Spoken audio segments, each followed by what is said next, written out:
Hi there, I'm Linda from Past Presents, and I'm sitting in my favorite place, which is the sunny corner of the kitchen. I'm here to introduce to you the document management software that I use for genealogy. It's really, no word of a lie, changed the way that I do genealogy and made me a better genealogist.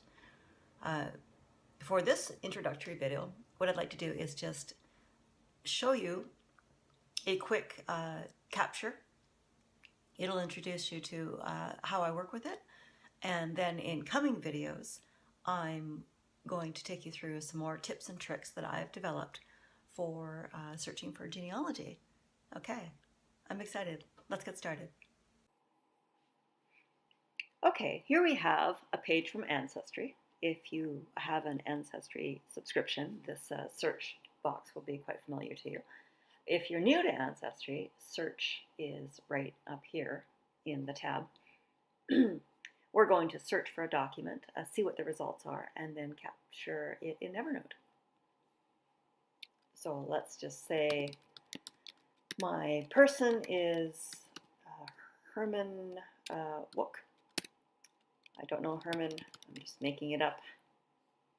And Herman's from Saskatchewan, and let's just say that Herman was born approximately 1880. I'm going to select the gender as well, and I think that's enough information, 4 or 5 points for the Ancestry to search.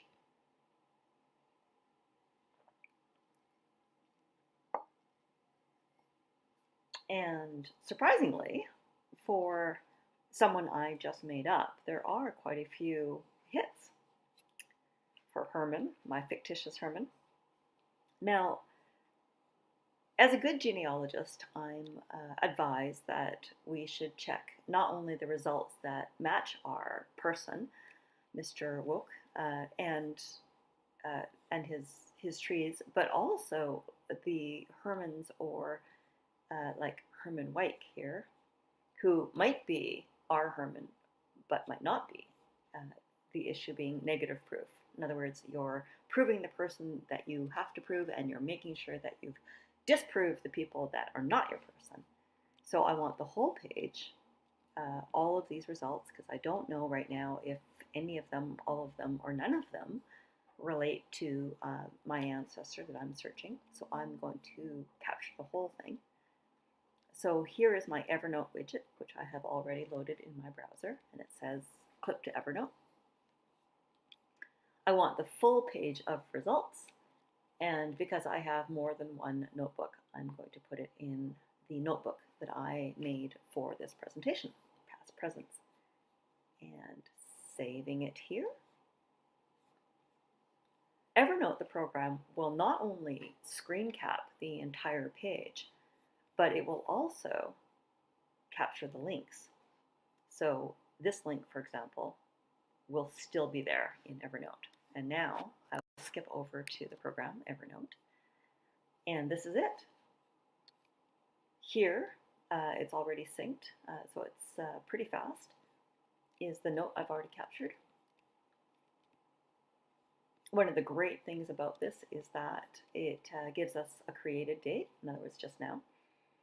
When it was updated, if I do any notes, let's just say for negative proof, and it will also catch the link here in the information. So if, for example, I had to write a report and had citation requirements, then the URL is very handy and I don't have to copy it or type it out. So here's the actual note. This is the full page captured, and it actually looks pretty good for a full page. As well, as you saw before, there was a link in that earlier page, so if I clicked on it from Evernote, it would take me to that result. So that is a lot more useful than downloading it or screen capping it or PDFing it or any of those things. Plus, let's go to my notes here. I've got 18 notes, and let's just say I happen to be looking at Old Toronto, and I thought, oh, Herman might have been in Old Toronto. Who's my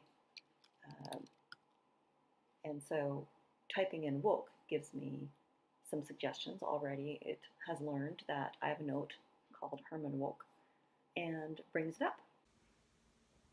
Okay, so that was my video on Evernote for genealogy. I hope that you found it instructive or at least interesting. And if you have any hints or suggestions or things you'd like to see in this series, please drop me a line in the comments below. Okay, see you soon.